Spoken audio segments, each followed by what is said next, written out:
IVM.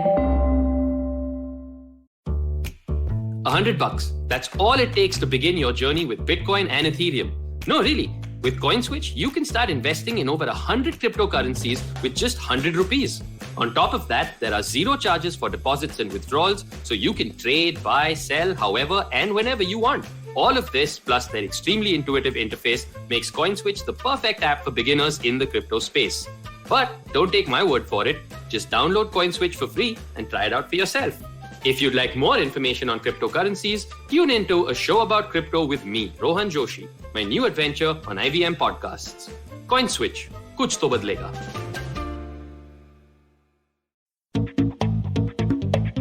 The fintech segment has grown by leaps and bounds, with many tech-first entrepreneurs coming in to enable easy access to financial instruments for a broader consumer base. This has also created the opportunity for many professionals with deep experience in the investment advisory space to build platforms that are looking to democratize investment advice. One such platform is dezerv, and I have two of its co-founders, Sahil Contractor and Sandeep Jethwani, on Advertising is Dead, to talk about their model, their experience in the investment space, and how consumers and their point of view on money has evolved. I'm Varun. This is Advertising is Dead. We're right back with Sahil and Sandeep.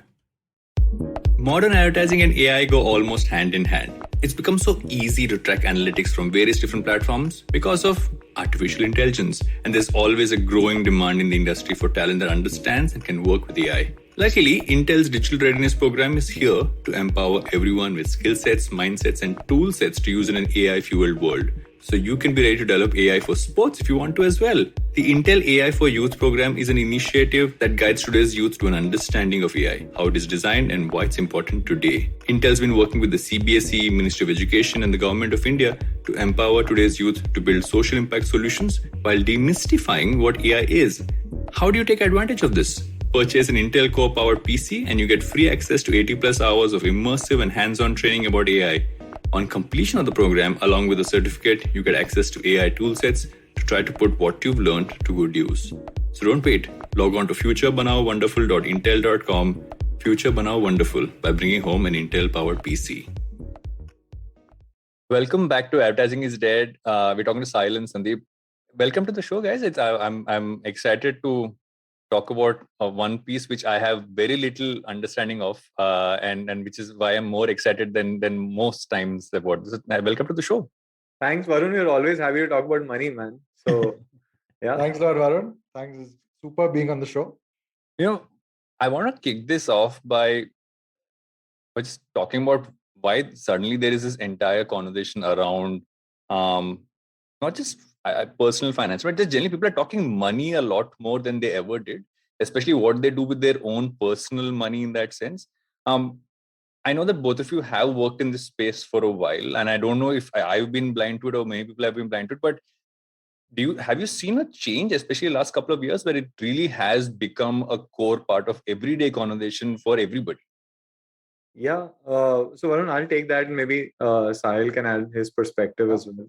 So, I have a thesis on this, and that is that COVID changed something in the last year. And when people are faced with crisis, you do want to figure out how do you protect yourself the next time around this happens. The most amount of insurance policies are sold whenever that event or risk actually materializes. So if you think about it, flood insurance is taken right after there's a big flood. Fire insurance is taken once the neighboring building catches fire, and those kind of things happen. And this time, COVID sort of affected everyone. I was talking to a CEO of a large insurance company yesterday, and even he told me that he's looking for a second income. And when I asked him why, he said, "What if a COVID kind of situation happens? Same time last year, I was actually worried whether I will have my job or not." And this is a CEO, no less, in his late 40s, done really well for himself. So I think when that reality is you're faced with that reality, you start thinking about. And I think that has brought that conversation about money front and center. John D. Rockefeller said something very interesting. He said that there are two things that people don't talk about in Indian families, which is sex and money, right? These are two things which are left in the bedroom. And actually, you think about it, you don't talk about money on your It's dining considered table. rude. It's considered rude. It's considered impolite when you talk about like how you're investing, etc. I think the fact that these conversations are coming back into the living room is great. Absolutely.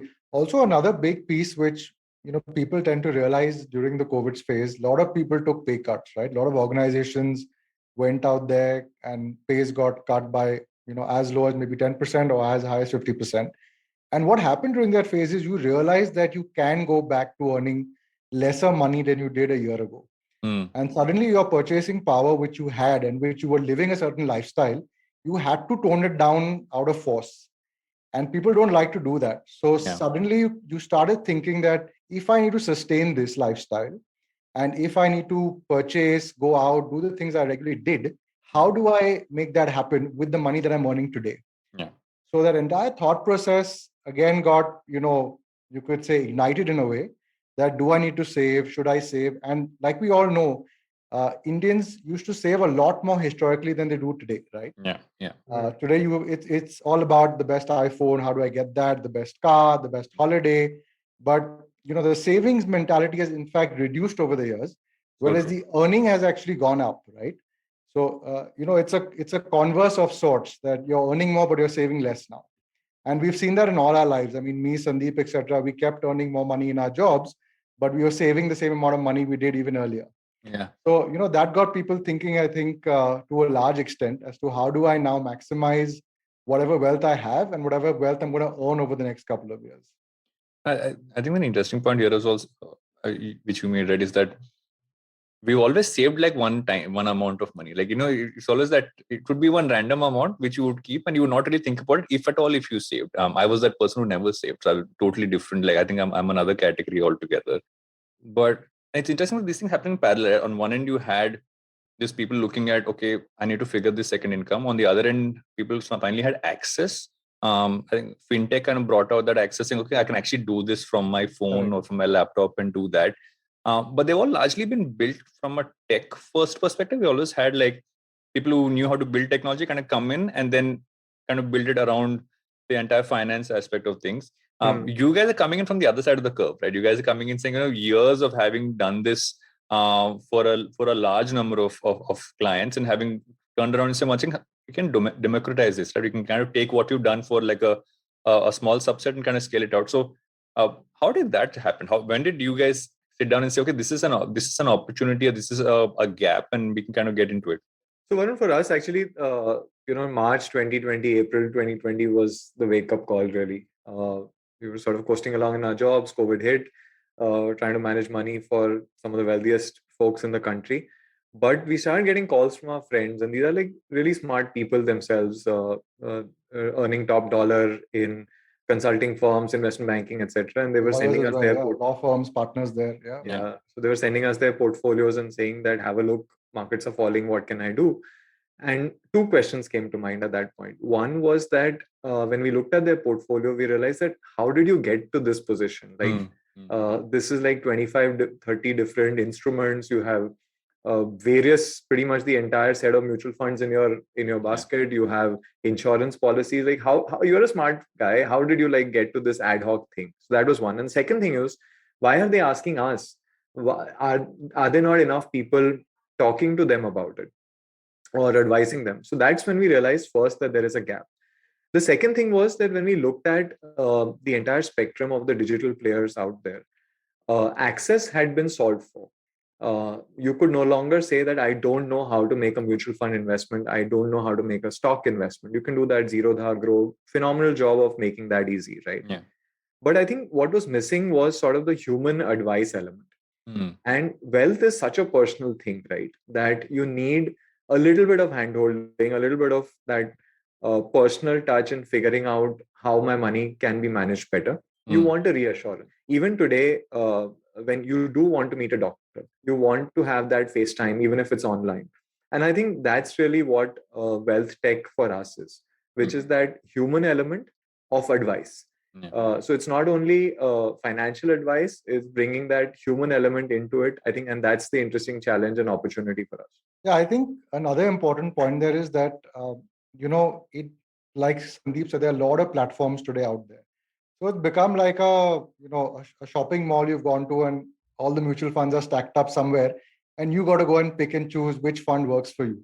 Yeah. And to be honest, with 7,000-8,000 mutual funds out there today, it becomes extremely painful to pick the best one for yourself, right? So, and the onus of performance then lies with you because you pick that fund, right? We've kind of turned the tables around saying that we are doing this. This is what is right for you, what we believe works for you. And therefore, we take onus of performance on dezerv, right? And on us. So we've turned the tables around saying that we are there for you. And performance is something that we've done all our lives. And therefore, this is what should be done for you. So we kind of, made it far simpler for a guy who doesn't know much about investing to come on the platform and make his investment. Yeah. Yeah.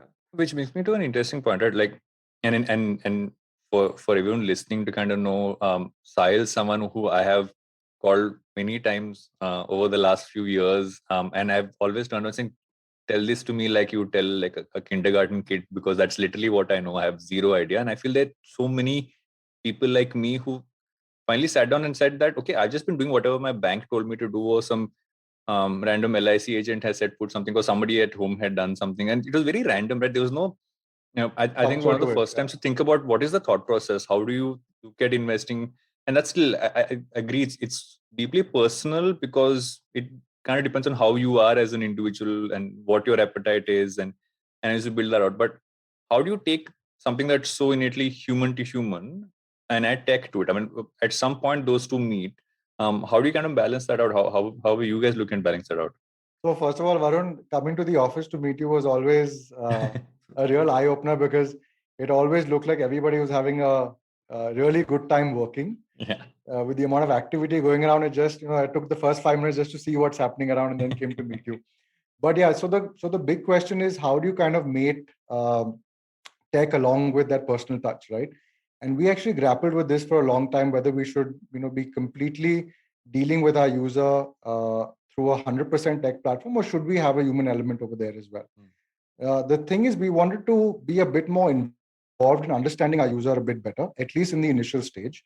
And therefore, we have an assisted onboarding as well, whereby one of the founders actually gets on a call with the users in the beginning to understand whether we've got it right or not for the user, and if any tweaks are required to be made for him or her, and thereafter open the platform for the user to come out and transact.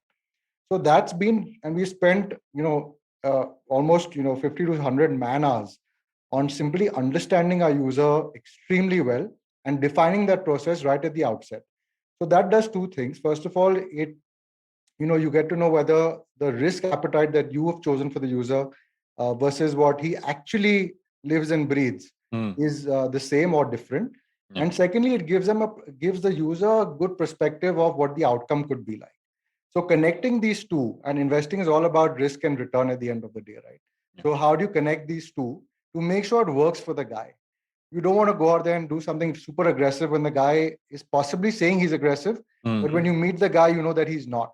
And this has happened to me, Sandeep, throughout our careers, where somebody says, I'm super aggressive, take all the risk you want in my portfolio. But when markets do correct, these are the first people to kind of, shy away from the investment journey and take money off the table. Yeah. So the idea is you make sure that you live out the investment journey 3, 5, 7 years so that your wealth is actually compounding versus a single part of your wealth compounding. So that's what we are going after. And Varun, it was a hard choice because this slows down the number of people that we can take on. Because if there's only so many great investment experts out there whom you can bring on board to be able to talk to the member. And so we said that we will do only an invite-based platform. And it's not wildly popular among investors for somebody to do that, or a startup that they've invested in do that. But we've also been fortunate that we've been like the backing that we got from our investors when we told them that, look, we are going to follow this path, which will slow us down initially. And I think we are extremely excited with the learnings that we're getting. In fact, this whole process of speaking to more and more members is helping us develop the platform more attuned to them.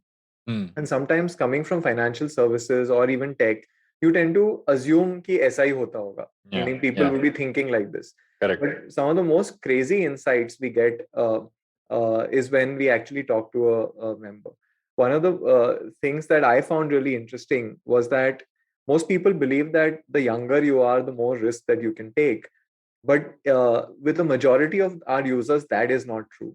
A lot of them actually ask us that, look, I have ESOPs in my company, and that is where my capital will grow. Here, I'd like to preserve my money, and I would like to build that safety pot for myself. So some of these things wouldn't come if we were just approaching it without talking to people. And I think that's the exciting part. And frankly, it sort of feeds into our own previous behaviors of meeting people. We love that. So yeah, it's been fun. You make an interesting point, right? About not just like the appetite, but also like you have learnings. Like I've always seen this, right? Even if you have a background in a certain space, as you bring it to a point of evolving what you do, either you're kicking off a company that adds something else into the mix, the way you look at a consumer totally changes because they'll keep surprising you because of how their behavior is so different, right? Any other pieces that you've been surprised by saying, okay, I didn't expect this to happen? I think the risk averseness is, I'm actually surprised. I thought most people would still be aggressive. I'm conservative generally in most of these things, but I thought the appetite would be much more, especially looking at how things are happening. Yeah. So something else that popped up from at least us talking to the users, very interesting. The daily apps that you and me use, which we have on our phones, a lot of these guys didn't actually know of them. In fact, a lot of things that were advertised also in a big way. Our users didn't know that they existed. And their tolerance for a bad app was extremely, extremely low, which means that they didn't like it in the first 10 seconds. They were okay deleting that app, right? And they didn't want to clutter their phone with a lot of apps and have multiple apps for the same thing, which we thought, given today's generation and today's phones that are available, you're okay keeping 50, 75, 100 apps on your phone. Well, a lot of the users that we are speaking to and our members didn't want that clutter in their lives. They said, keep it simple. We don't want to know what's going on out there. We've come to you for this and you do X, Y, Z for us. So that was an eye-opener for us. So we need to build a extremely strong design for our user to use, and at the same time should not have any glitches at all, right? So there's no tolerance for that at all in today's ecosystem. And for me, I think one of the most interesting things I took away, Varun, was that a lot of young investors, their first investment is not a mutual fund, it's not a stock, it's not a bond, it's not fixed deposit, it's actually crypto. And that is a wake-up call for the financial services industry. And because all of this is happening outside the space that the domain where everyone else operates in, right? It's almost like a parallel universe in many ways. And I think it's something to watch out for, that we have to be alert. We have to figure out how we can advise our users better. And which means that all wealth managers have to up their game when it comes to understanding these currencies much better. And regulations around it as well. So which actually brings me to a question, that is that, so the crypto thing is interesting primarily because I've actually asked younger people about crypto, because I've realized that a lot of them are. Have you invested in crypto? No, not yet. I haven't been able to figure out what I should do. I thankfully have Rohit as a co-founder who has a lot more information on these things. So I asked him, but I still haven't made the plunge. I have downloaded a few apps in all honesty, but I haven't taken the full plunge on that front for sure. But I think the other aspect also is the fact that people are looking at alternative options to invest into, right? They're looking at, okay, now I've always heard a try and tested set of things that people invest into. So what are the other options, etc. When I went to your platform and I was looking at it, there's a term that you use, right? You use a term which is integrated portfolio approach. I want to ask you again, going back to kindergarten, saying what does that mean, and why does that approach kind of help differentiate you from, let's say, all the other platforms that might be focusing on this area as well? Yeah, no. So we feel very passionately about it. It's more than a big term for us. So Varun, think about it this way. Today, when you create your own portfolio, you have to figure out how much money to put into equity, how much money to put into debt, how much should go into gold and international equity, and so on and so forth. Once you made that decision, the next decision you make is, within equity, what should you buy? Large cap, mid cap, small cap. Within large cap, then which mutual fund will you buy, and so on and so forth, right? So this is like, at the bare minimum, close to 20 to 25 decisions unique decisions that you make before you get to a point where you have a portfolio. With integrated portfolios, what we are doing is we're reducing that to one decision. We're saying that you figure out what kind of risk you want to take, or let us do it together. And once you've done that, we will sort out the rest of the stuff. So the integrated portfolio is that unique combination of all of these different instruments that we believe works for you. And at the back end, the way this works is a lot of big words again coming your way, but we use the Black Litterman model and the modern portfolio theory and some bit of our own expertise. I'm going to ask you to define all those things which you just mentioned. we will do another podcast for that. So, but the idea is that there's a lot of portfolio science as well as our expertise, which goes into creating these options, and so that our users don't have to do it. The core here is that how do we minimize downside, and having done that, then how do you maximize returns? So controlling downside is very important for us. And the reason for this is, Varun, that most people get out of the investing journey because they cannot tolerate the downside their portfolio has seen. And to us, that is the worst thing that can happen. That stops compounding. And we all know how important compounding is to grow your money. Right? So to cut a long story short, I think integrated portfolio reduces your number of decisions you make to one. And then experts take over to handle that for you. Which I think also kind of solves a problem, right? Is that most times you go after things saying, okay, someone else has done this or someone else has invested in this space, etc. But what most times you need is a mixture of many things so that you are de-risking yourself in that sense, but also are open to trying newer opportunities or anything else that might come. Right? It's that I've always realized that over time we realize the mixture of things is more important than, oh, this is what everyone seems to be putting money into, let's put money in there. Hence crypto, which is, I guess, what everybody is doing it because everybody is doing it is what half the time I worry about. Yeah, I think the term FOMO today is can't be less used than it is already.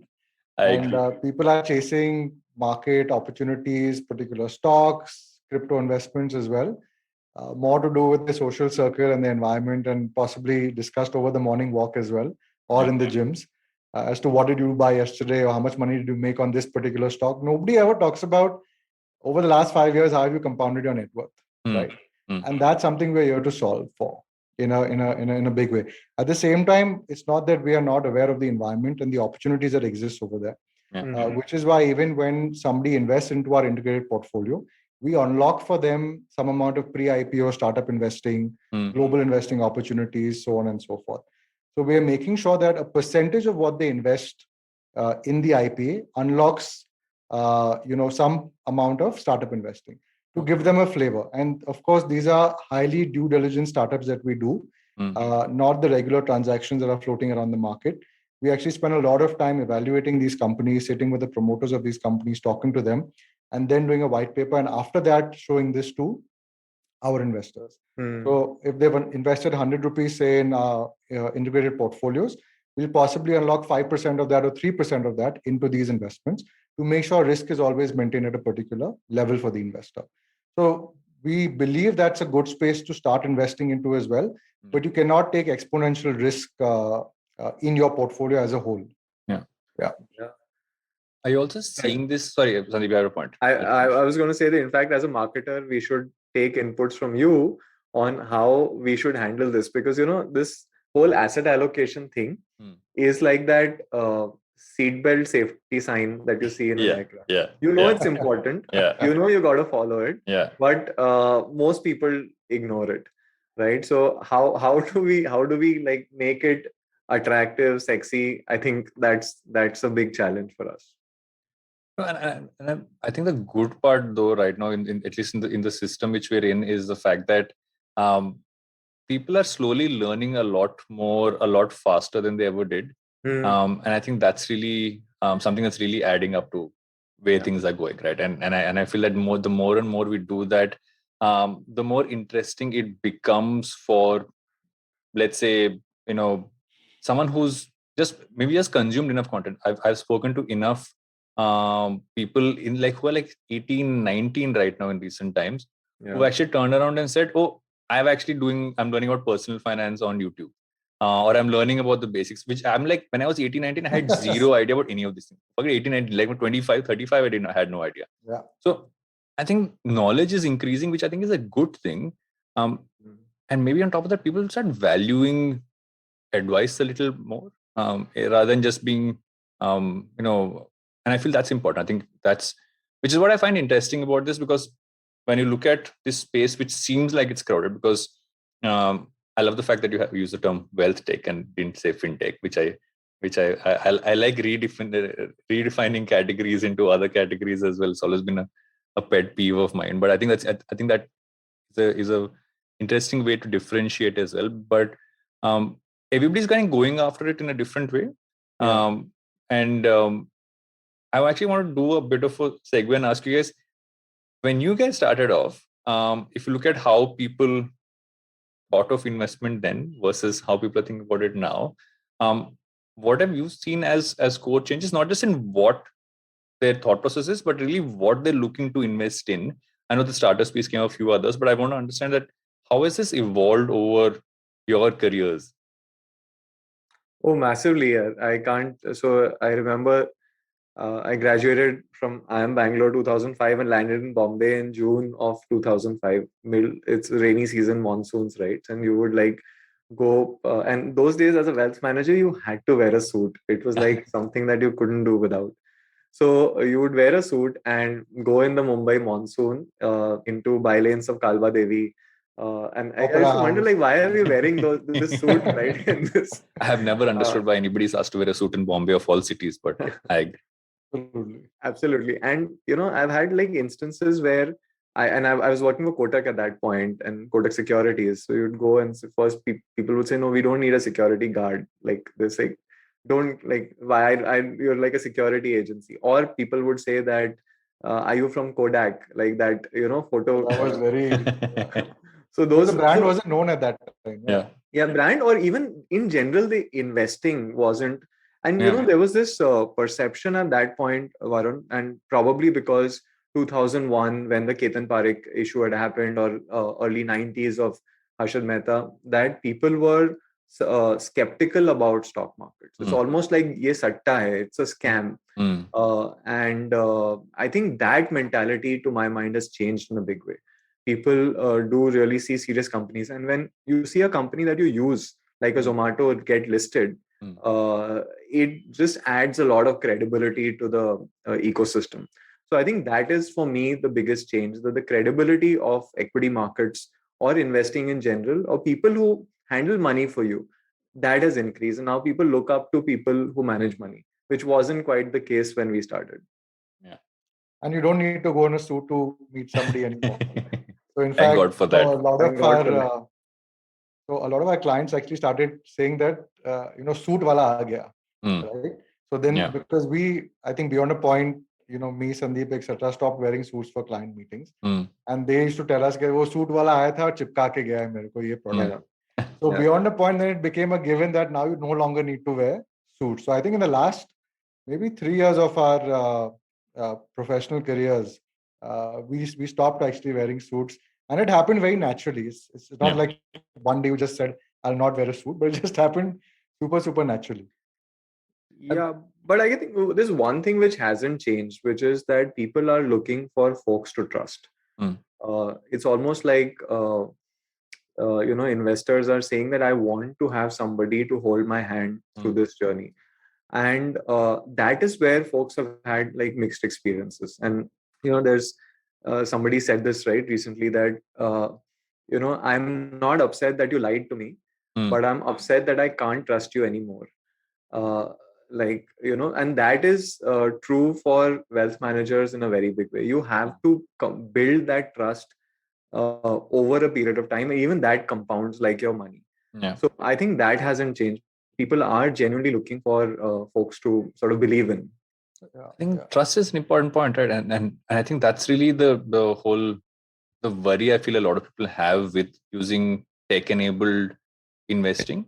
And I feel that a lot of people who are getting onto it so early that obviously for them it's like, you're using some extra money that you made in your first job or in college, using like something out of your allowance and putting it there. You're talking bare minimum numbers, and it's almost become like a game which you can do. And I was even like listening something the other day around what's happening with Robinhood, right? Is the fact that young people just generally like took to it almost like how they took to gambling in many ways, and kind of became that. But I feel as you graduate to saying, okay, I'm looking at this as a serious piece for me to invest in for my future. Trust is such a core part. So it's trust on the platform, saying, okay, you're a stable platform, everything is fine. Also, like trust on the people behind it, saying you guys are being able to do right by what I've been able to kind of build for myself as my own money. So can tech scale trust? Do you guys feel that can help, or you always see, as in the sense that we see tech scaling up in your operation and then the human element always being there, or do you see the fact that you'll have to balance both out to make sure trust is there? So my view is, initially, I think to build that trust, it's a very people business, and India per se is over indexes a bit on people versus the platform. Yeah. So I think given, and that's what we are trying to work on, right? So at least putting the communication out there that we are three founders, we have managed between us 50,000 crores of assets for some of India's most affluent families, and made a lot of money for a lot of people, and we want to do this now for everybody. So I think initially, that's the narrative that we are forming, at least to start with. And I think over time, the platform and the tech itself will, in a way, the design also will solve for this element. And as you get more and more traction, and as people see the benefits of the IPA, that in itself will be, trust enough for them to keep adding more value in their portfolios. Um, Also, coming back to your point about college and saving, etc., right? One very important thing which I always tell a lot of people, and what's happened is, savings were less earlier, people spend a lot more now, and there's no finite percentage, and that people actually carve out from their monthly earnings, which they say, I'm going to invest into. It's very ad hoc, like you said, right? It can be 10%, it can be 50% one month, it can be zero in the other month, right? And it all boils down to the purchase that you make with that money the moment you get it. So what's like a yardstick, or what should I do or not do? So there's this simple theory that I follow, which says that if you can't buy it twice, you simply can't afford it. So always keep that in mind when you're spending your money for a large purchase. It could be an iPhone, it could be a car, it could be anything. But if you can't buy it twice with the money you have today, comfortably, then you should not. Then you can't afford it. So just let it go. And that in itself will help you save a lot more money, and keep that away for investing. But I think on the trust point, I was just thinking as you were talking, is about like most businesses have funnels, right? You think of it like, okay, how many people will be aware of my product, and then how many people will show some action and convert, and so on and so forth. But in businesses like ours, which are trust based, it is a loop. It's not a funnel, right? So somebody comes, they see something, they do something small, they wait for some time, and then they like something else, and then the fact that they could trust you, and over time that loop becomes faster and faster, and becomes a very powerful one. So I think there is no way to short circuit trust. It's just about spending that time and doing the right thing on a daily basis. Compounds, yeah. And I think that's easier said than done, right? Because on a daily basis, you also have like numbers, and you motivate teams and get them excited about how much people are trusting you, investing with you, etc. So yeah, it's going to be fun, going through this journey. Fun roller coaster, yeah. Yeah, for sure. And I feel the other aspect also is going to be how you communicate with your audience, right? In many ways, because there are, I feel in a lot of ways, people these days kind of also have trust in platforms when platforms are sharing information about how you can kind of learn from it as well. And you guys are also doing a podcast, and which I find supremely fun. More the merrier is how I like to call it. But in general, have you guys looked at that as a way to kind of push out your thought process, and how how you guys look at the entire landscape of things? Yeah, so it was not, at least when we started, it was not about like reaching out to people. It was just communicating our thought process. And for me, I think what's been helpful is that this whole process of speaking sometimes clarifies your own thoughts. I don't know. I agree with you 1,000%. Yeah. So I think that is one thing. And then we said that there is a lot of like work happening around how to pick a stock or how to pick a bond and so on and so forth. But there is not enough work happening on how to build a portfolio. And I think that's where the opportunity was. So we have our homegrown YouTube star on this call. I mean, Sahil is Sahil. You can look him up on YouTube. But I think there is the core concept is that, as we think about how to build portfolios, we have to talk about it, and that will help not only the people who are seeing it, but also us, and clarify our own processes. We have a bunch more things to discuss. We'll be right back after the break. Intel vPro provides the complete manageability tools to detect, repair, and protect your devices remotely, so your workforce can keep doing what they do best, wherever they're working from. Today, as most employees and IT teams no longer work under the same roof, fixing glitchy PCs and proactively managing the PC fleet has become increasingly difficult. The Intel vPro platform addresses these problems. With its Intel Active Management technology, Intel AMT, vPro enables IT to help mission-critical resources running by establishing a secure connection between IT and an Intel vPro platform-based PC. In the event of a cyber attack, Intel AMT lets IT remotely manage and repair systems simultaneously. Even if they are dispersed across multiple locations, PCs can be recovered quickly wherever they may be. Plus, the Intel Endpoint Management Assistant, Intel EMA, enables cloud-based manageability using simple web-based tools to connect with and remediate any Intel vPro platform-based PC. Both these tools provide better manageability and faster response times, resulting in substantial device management support cost savings, fewer help desk tickets. Visit www.intel.in/IT Heroes to know more. Intel vPro, built for business. Welcome back to Advertising is Dead. We're talking to Sahil and Sandeep. Sahil, how have you seen this, your YouTuber journey, like Sandeep just mentioned? Also, it's been an extremely short journey, right? And we've tried to do two things, honestly. One is simply explainer videos, right? Very, very bare bones, simple stuff, just to kind of align your thought to the risk that you actually want to put into your portfolio. And the second part is what we thought will really help people who want to invest and grow their wealth is listen to the guys who've actually done that successfully. So on our first podcast, we had Mr. Amit Jatia of the McDonald's Corporation in India, who handles the South and the West group, right? And how he's built that ground up after he came into India, the challenges he faced in terms of managing money, what he did during the pandemic when everything was shut down. So he has a real good concept, right? Saying that I build oxygen canisters for my business, which I use during periods of uncertainty, right? So I always have that backup when things are not going the way that I, forecasted them to go, right? And the second part is where he says that you need to take controlled risks. So he got into the McCafe business, where I think they've sold, 1 million cups of coffee so far, and doing extremely well. So that was a risk which he took. A company selling burgers is now selling you extremely high quality coffee. Right? Nobody thinks of it happening that way, right?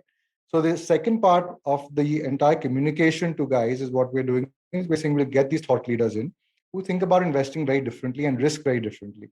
The second one we've done with Shrivar Keruka of the Borosil Group.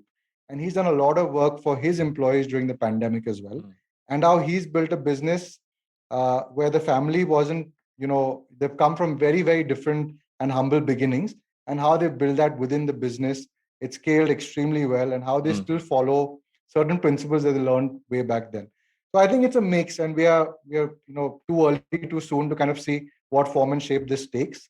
But we want to make it easier for the user to make decisions, and which is why we are doing this. And like Sandeep said, this also speaking clarifies a lot of thoughts that we may have and how we kind of position our communication as well.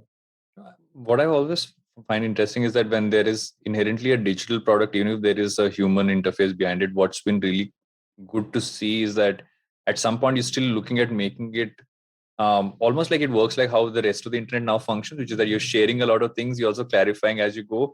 And I think that's really what you can kind of use to build a relationship, right? It's almost like what you would do in an in-person conversation with anybody you're kind of meeting for this. I think a lot of these kind of add into that as well. What are you guys looking on that, Varun? You've been ahead of us in this journey. Like you've done it for a couple of years. How has it been for you? And we should find out that as well. The podcasting aspect of it, or Yeah, the what else? podcasting or in general. I think podcasting, obviously, the Varun Yeah. Bughi show, Yeah. and even this one, like Yeah. how has that shaped your own thought process? Oh, for me, it's that feedback loop, right? I really enjoy that feedback loop, and that really helps. Is that you put something out into the internet, and you kind of figure out from the internet what works and what hasn't worked. And my general question is that at least I have I'm lucky to be able to say that I'm not an expert, and I'm just kind of putting stuff out there. What do you guys think? This is something I learned from somewhere. Someone else has said something. So like when I have you guys on the podcast, it's about what you're saying, right? It's not necessarily about me really knowing it. So I get to give myself that advantage of saying I'm not claiming to know the things that my guests generally do, or what I'm kind of putting out. But what I've come to realize is that especially the audience online, and now that is pretty much everybody across the world. Absolutely. We're all, as long as you're being authentic to what you are, what your thought process is, putting it out there, there's genuine value that you get back. And that's been the biggest learning, at least, which I've kind of seen. And I think that is really one of the core things. I remember the other day, and this is a fully different context, right? We recently did an episode we were talking about something which the Spotify guys put out, which was a culture report on millennials and Gen Z. Yeah. One of the core things that came out is they actually connect to podcasters a lot because they feel they're getting an authentic voice rather than getting it from, let's say, news or any other media. And that's the core reason why both these generations have really latched onto podcasters as almost credible voices in their heads. So in that sense, your curve of trust and taking up podcasting, I think, is one of the perfect things to take, because that's literally what's driving an entire two generations as of now. Yeah, fingers crossed. Yeah. What do you guys see as I know you just kicked it off, but I'm going to ask you about the future. And where do you see this entire space evolving towards the future? What are you seeing as trends, not just from how people are really going to be looking at their money, but also in terms of what careers they look like in this space? Because I think that's interesting, right? Because a large part of the audience of this podcast is pretty young, looking at their careers, etc. What kind of careers are opening up because of this evolution? So Varun, actually, if you think about it, like India has 15% of its GDP equivalent is invested in mutual funds. Okay. US has over 100%, which means that India has a 6x, 7x from here to go when it comes to the investing industry. And obviously, while there is going to be a lot of AI, there's going to be a lot of tech, there is still going to be high quality talent required to come into this space. And for the reasons that I mentioned before about investing not being seen in the right light, and the fact that it was seen as a satta, etc. For a long while, you've not seen the best quality talent come into the space in India. A lot of great, very smart Indians go overseas and become phenomenal fund managers. Whereas in India, I think that dearth of talent is still there. Talk to any good wealth management company, any fund management company, and this is the consistent theme that you'll hear, that they are hungry for talent and looking for people. So I think that's something to look forward to, that if an industry is going to grow 6x, 7x from here, and even in spite of the fact that tech will play a big role, you will need high quality talent. And the doctor engineer thing hopefully will change, and people will say fund manager and add that to that as well, right? So I think that is one thing. The other thing is that the number of advisors available in India is 400 advisors per million households across India. And you actually do take that number to the cities and urban metros, it is close to about 1,100-1,200 advisors per million households. There is so much of hand-holding and advice that will be needed as new people come in and take India to that 6x place. So I think even on the advisory side, you will need a lot of high quality talent. So I think for anybody who's looking at a career in this industry, I would strongly encourage them to think closely about it. I think educational institutions need to do a great job here and bring up specific courses and materials for these folks to be able to graduate to that. But so Sandeep, I think, don't you feel that, sorry to interrupt you, Sandeep, but don't you feel that this gap in advisors somewhere will be covered by tech, because adding so many advisors over the next 2-3 years, again, the dearth of talent is not going to be fulfilled very quickly, right? No, fair point, and that's the bet we are making at Deserve, right? That India will leapfrog that advisory gap and directly go to a tech-first thought process. But I still think that at the margin, there will be a lot of people who will say, no, I really need somebody to come to my house and office and meet me and talk to me, etc. So, yeah, I think there'll be different strokes for different folks. And I think some folks hopefully will come to Deserve, and the others will have newer advisors to advise them. So, yeah. Sahil, what about you? What are your points beyond what Sandeep just said? No, I think I broadly agree with what Sandeep is saying on the talent being not available, and we've seen this in our careers. Even when we are building our own teams, right? It took us almost 10 to 12 interviews before we could finally nail down on the person we wanted to work with. Yeah. And thereafter, another problem which we found is that people move very easily in the financial services space. Yeah. So the attrition rates are not in the favor of the company, and keeping pace with the way the economy is growing and salaries are growing becomes more and more difficult to hold these people back. So I think younger folks coming into this domain will definitely help. But at the same time, the younger folks are also looking at meaningful equity in these businesses. So if they're contributing to growth in these businesses, they want equity. And today, the power of equity, people have realized, is immense, right? So everybody wants a good ESOP policy in the firm they work for. They want flexibility in working hours. They want, possibly a blend between work from home and the office life as well. So they've kind of been comfortable doing what they're doing during the pandemic. Getting back to office for some is going to be a challenge. And we've seen this in the US, right, where people, when they were asked to come back to the office, actually quit their jobs and said, we'd rather work from home if you guys are not giving us an option to work from home, right? So I think that shift and how it happens and what kind of talent comes into the financial services space is going to be interesting to watch. I think it'll be slightly different, and you may not have more on the sales side, but like Sandeep said, more on the fund management side where talent will come in. I think the sales side will leapfrog with technology coming in place. But in terms of innovative ideas, the way people manage money for clients and members will be very different. So I don't see too much growth in the sales side talent. I see more in the fund management aspect of it, where new things in crypto, where you'll have a new breed of fund managers who will be doing only crypto now, right? Yeah. And that can only come from the younger generation. The older folks will not be able to kind of change their mindset on how they look at these things, right? Yeah. So even we saw with Zomato, a lot of people said that profit nahi bana raha hai company, ye nahi ho raha hai, wo nahi ho raha hai, next 5 years doesn't look great, but it's a completely new animal altogether. And you cannot compare it to the historic brick and mortar businesses that you've seen listed on the Indian space today, right? So as things evolve, I think people will evolve, thoughts will evolve, and careers definitely will see a sea change over the next 10 years. Yeah. I think great point. I think Sahil spoke about this, that financial services industries probably, or companies, have been behind the curve when it comes to dealing with employees in the right way.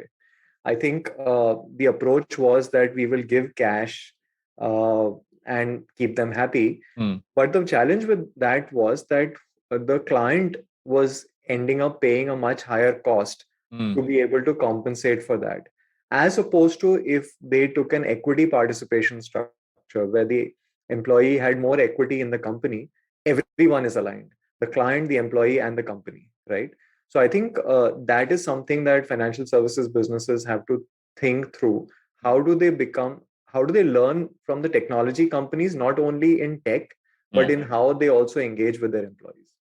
That's an interesting point, right? Because I think that in many ways, if you are spending your time kind of building wealth for your clients and for the company, you inherently also, and you have a vested interest, that only scales up how well you will do. I think that is a super crucial point. That's I think scaling up in so many ways.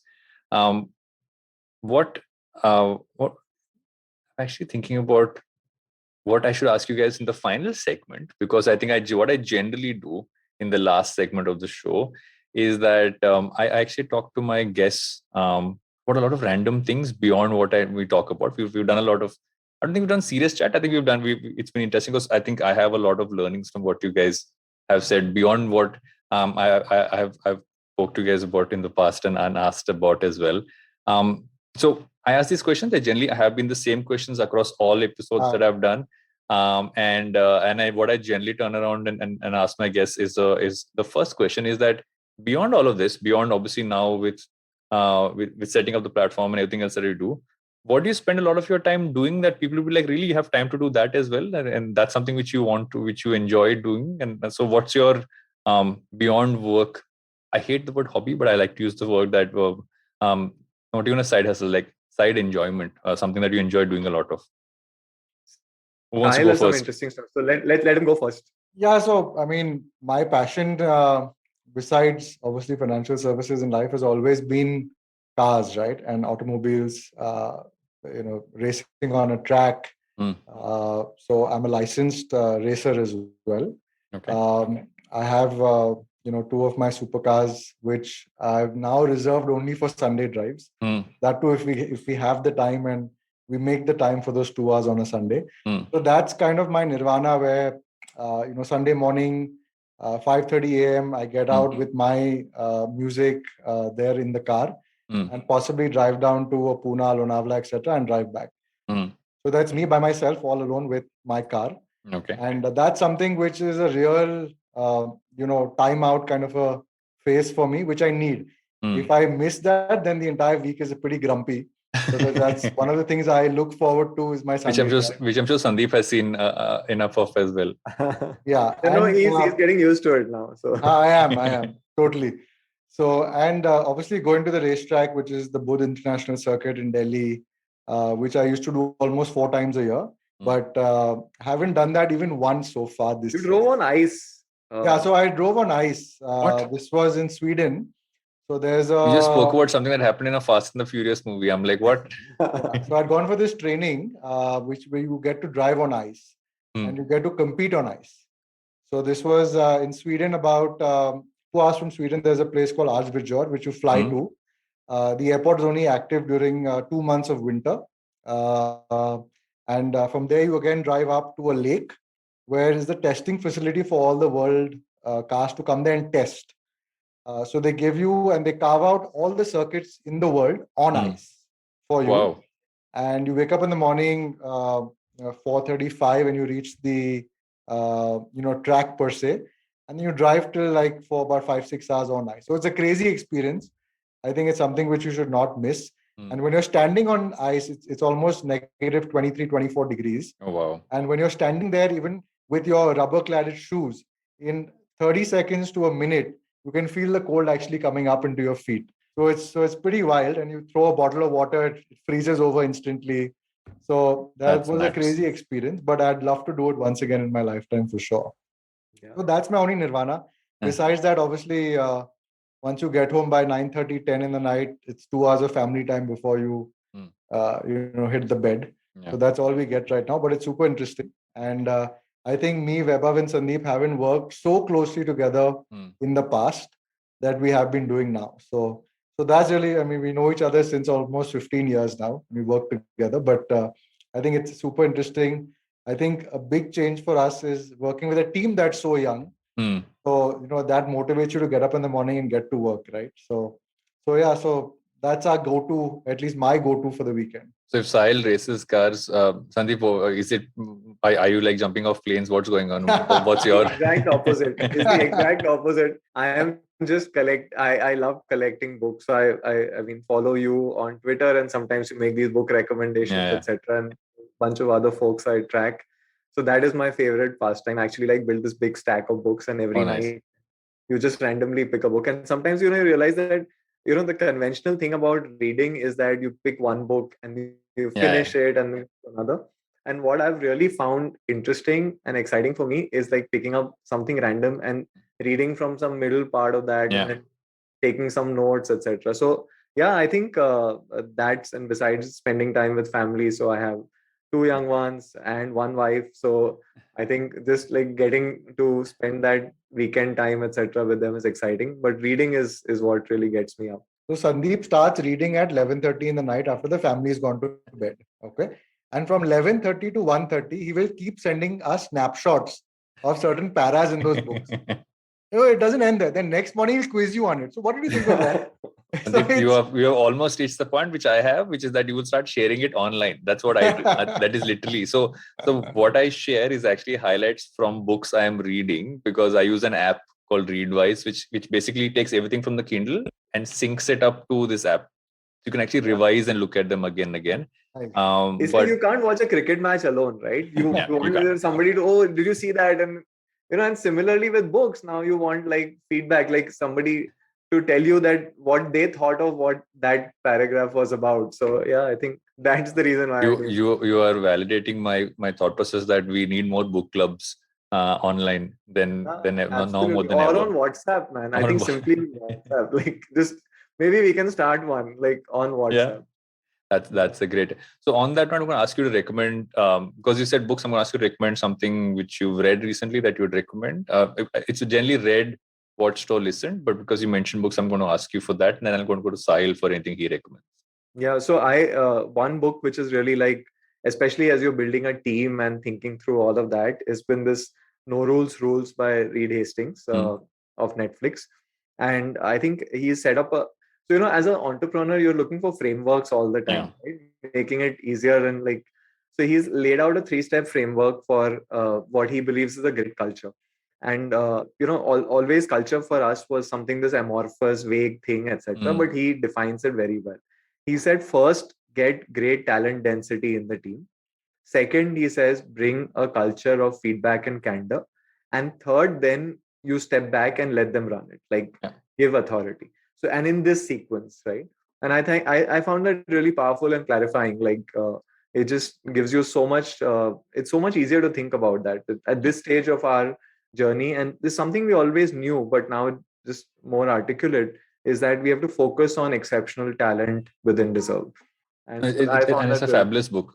Like I've enjoyed reading it, and also because the fact that he co-wrote it with someone else who's written about culture made it interesting, because he didn't claim to know it all. He claimed to have we spoke about the mistakes. I think that's the big part about culture, right? Is that you keep talking about the mistakes because there are so many of them that always happen, especially on that front. I agree. What do you recommend, Sahil? What anything you watched, listened to, or read in recent times? So watched something which I think is super motivational, which I made Sandeep actually see a couple of days ago, was the Schumacher documentary which was made. And I think the way it was made was unbelievable, because they could have gone at it in so many other ways. But the way they showed the family, the way Schumacher motivated the team, and how he kind of, even with a slightly more slower car, was able to compete at a very, very high level and win the title so many times in a row. Right. And that for me was super motivational. At least the first 5 minutes of that video. It's on Netflix, so I think everyone should at least watch the first 20 minutes there. And in terms of books, I think going back a bit in my career, I read this book, Random Walk Down Wall Street, I think it was, which is more on personal investing. So at that point, personal investing wasn't taken too seriously, and people never spoke or discussed personal investing. It was all किस में invest कर रहे हो, क्या कर रहे हो. But I think that got me started about thinking about my wealth and how I should go about investing, at least for my clients and for myself. So that really helped me in my career. And another thing which I picked up from a book, I can't remember, but they say 90% of the time you spend with somebody whom you're actually pitching an investment to should be more about him and less about the product. And 10% should be about what the recommendation is. Because I think understanding your client is extremely important. And that happened with you, right, Varun? I think we spent very little time discussing the instrument and actually understanding each other better, right? And all I kept telling you is I'm conservative and I have no idea how to do this. Exactly. That is all that you told me, right? So yeah. My general last question is a riff off the name of the show, right? I always ask people, what do you think will not die? Or why do you think something will not die? I'm conflicted to ask you guys, should I say, why will our focus on growing our money not die? But I think one of the earliest things that you guys said, I think that's interesting, saying, why do you think our focus on almost having a second income not die? I think that's become, because that's growing. Why do you think that will not now go away? Because of you will not die, Varun. The life expectancy is going to increase so dramatically in our lifetimes. A lot of us will, God willing, or maybe not, may live up to 100 or more, right? And you're talking about a time when people want to retire early, but at the very worst, people will retire at 50, 60. So you have 40 years ahead of you of life that you have to pay for. Yeah. So because we will not die, we need to really have a second income. No, that's very true. And earlier you would think that at 65, 70 tops you'd retire. Then you'd possibly have some of your pension plans and policies kick in for the next couple of years, which will make you, and then 80 though I'll die only. Something will happen and you'll die. 80, 85, you'll top it off, right? I think today, like Sandeep said, that expectancy will go higher and you will need money to survive. So, with advances in medical technology and so on and so forth, I think that second income is going to play a very big piece, an important piece in, how you retire, how you spend, habits, so on and so forth. So I think, that's possibly the biggest reason why you'll want that second income. Thanks so much, guys. Prospect, man. Yeah, I know. I mean, I'm considering the last 2 years, I think that I have a feeling it might even go higher, because we're going to be focusing on our health a lot more than we ever did in our lifetime. Yeah. Thank you so much, guys. Thanks for doing this. It's been fabulous. I have a confession to make. Very recently, someone asked me if I'll come on to a panel to talk about personal finance, and I said I have zero idea about it. I think I still am a bit of a noob on this front, but I think what you guys are building out is interesting, because it kind of brings out one aspect which I think a lot of people really need, which is that mixture of human plus tech, which can really kind of help scale out this entire side. But thanks a ton for coming on the podcast. It's been great. Thanks a lot, Varun. It's been great talking to you and fun as well. So yeah. Awesome. If you like this podcast and you want to listen to more podcasts like this, head over to the IVM Podcast website or app, or wherever you get your podcast from, and look at all the podcasts that IVM makes. There's some really fun stuff there.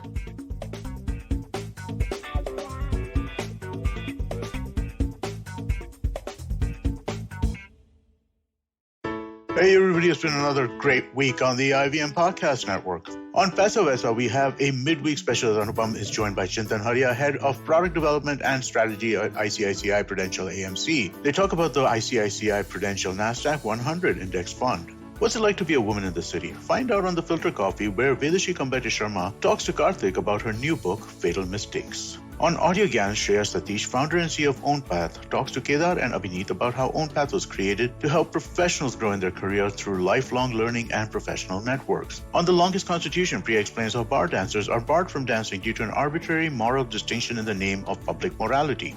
And on Agla Station Adulthood, Ritasha and Ayushi discuss the hazards of chaos and the importance of appreciating silence. Do follow us on social media. We're IVM Podcast on Twitter, Facebook, Instagram, and LinkedIn. And remember, if you're enjoying this show or any of our others for that matter, please do tell a friend. We really appreciate you spreading this. Word of mouth helps a lot. And finally, this week, we'd like to thank our sponsors, Cred, Bank of Baroda, Quarter, CoinSwitch, Kuber, Slay Coffee, and Intel. We really appreciate the support. A wise man once said, traveling, it makes you speechless, then turns you into a storyteller. Well, listen to such travel stories and experiences exploring India on the Musafir Stories with us, Saif and Faiza. Catch us on the IVM website, app, or wherever you get your podcasts from.